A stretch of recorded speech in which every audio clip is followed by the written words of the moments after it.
নমস্কার বন্ধুরা, কেমন আছেন সবাই? মমস কিচেনের আরেকটি নতুন রেসিপিতে আপনাদের সকলকে স্বাগত জানাই। আজকে আমি তৈরি করব সন্ধ্যের একটি টেস্টি টিফিন। এটি তৈরি করার জন্য আমি প্রথমে একটি পাত্রে নিয়ে নিচ্ছি 1 বাটি মতো আটা এবং তার মধ্যে দিয়ে দিচ্ছি কিছুটা পরিমাণে নুন আর দিয়ে দিচ্ছি কিছুটা পরিমাণে সাদা তেল। এবার আমি এটির ময়াম দিয়ে নিচ্ছি। এটির ময়াম দিয়ে নেওয়ার পর এবারে আমি এর মধ্যে দিয়ে দিচ্ছি কিছুটা পরিমাণে জলটি দিয়ে নেওয়ার পর তারপর আমি এটিকে খুব ভালোভাবে হাত দিয়েই মেখে নিচ্ছি। তারপর আমি এর মধ্যে আবার একটু জল দিয়ে নেব, কারণ আমার কিন্তু এখানে মাখার সময় জলটা একটু কম পড়েছে, আপনারা দেখতেই পাচ্ছেন। তাই আমি আবার আরেকটু জল দিয়ে মেখে নিলাম। তো আপনারাও কিন্তু একবারে বেশি জল দেবেন না, অল্প অল্প করে জল দিয়ে তারপর মেখে নেবেন। ব্যাস, আটাটা মেখে আমি সাইড করে রেখে দিলাম। এবারে আমি গ্যাসে একটি কড়াই বসিয়ে দিলাম এবং তার মধ্যে দিয়ে দিলাম কিছুটা পরিমাণে সর্ষের তেল এবং আগে থেকেই কুচিয়ে রাখা পেঁয়াজ লঙ্কা। সবগুলি দিয়ে নেওয়ার পর এবারে আমি এর মধ্যে দিয়ে দিচ্ছি কিছুটা পরিমাণে নুন আর কিছুটা পরিমাণে হলুদ গুঁড়ো। এবারে আমি এটিকে খুব ভালোভাবে ভেজে নিচ্ছি। তো এটিকে বেশ কিছুক্ষণ একটু ভালোভাবে ভেজে নেওয়ার পর এবারে আমি এর মধ্যে দিয়ে দিচ্ছি একটা ডিম ফেটে। তো ডিমটার এবার আমি ঝুরি ভাজা করব।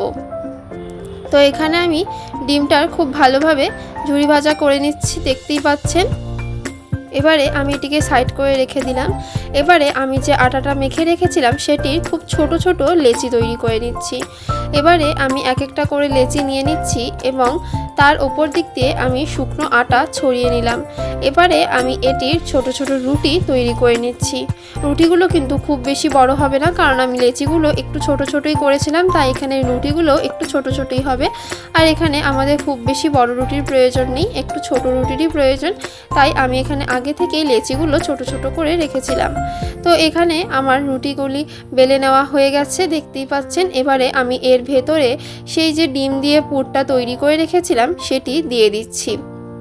আর হ্যাঁ, এই ডিমটি ভাজার সময় যে পেঁয়াজ লঙ্কাটা আমি ভেজেছি সেটা কিন্তু খুব বেশিক্ষণ ভাজতে হবে না, একটু কম ভাজতে হবে। তো এখানে আমি কিন্তু এর অর্ধেকটা পুর দিয়ে ভর্তি করে দিলাম। এবারে আমি রুটিটা ঠিক এইভাবে সাইড করে নিচ্ছি এবং ঠিক এইভাবে আমি সাইডগুলো ভালোভাবে লক করে দিচ্ছি যেন পুরটা বেরিয়ে না যায়।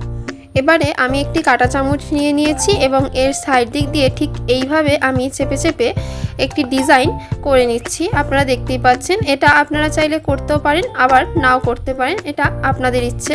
আমি শুধুমাত্র এখানে একটা সুন্দর ডিজাইনের জন্যই এটি করছি। তো এইভাবেই সবগুলিতে পুর ভরে আমার একই প্রসেসে সবগুলি তৈরি করা হয়ে গেছে। এবারে আমি একটা ফ্রাইং প্যান নিয়ে নিয়েছি। ফ্রাইং প্যানের মধ্যে নিয়ে নিলাম বেশি পরিমাণেই সাদা তেল। তো এখানে কিন্তু একটু বেশি তেল লাগবে, কারণ এটা একটু ডুবো তেলে ভাজতে হবে। তো এখানে ডুবো তেলে ভাজছি না, কিন্তু তেলের পরিমাণটা একটু বেশি নিয়েছি। তো এখানে আমি এক এক করে এগুলি লাল লাল করে ভেজে নিচ্ছি। এগুলি লাল লাল করে ভেজে নেওয়ার পরেই নামিয়ে নিলেই তৈরি হয়ে গেল কিছুক্ষণেই আমাদের সন্ধ্যের একটি টেস্টি টিফিন। তো এখানে লাল লাল করে এপাশ ওপাশ সবগুলি আমার ভাজা হয়ে গেছে।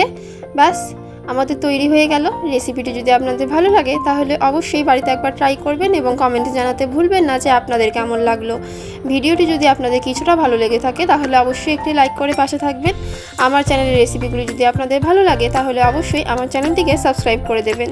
আজকের মতো এইটুকুই। দেখা হচ্ছে আবার পরবর্তী একটি নতুন রেসিপি নিয়ে মমস কিচেনের আরেকটি নতুন ভিডিওতে। সবাই সুস্থ থাকবেন, ভালো থাকবেন। দেখা হচ্ছে আবার কালকে। টাটা।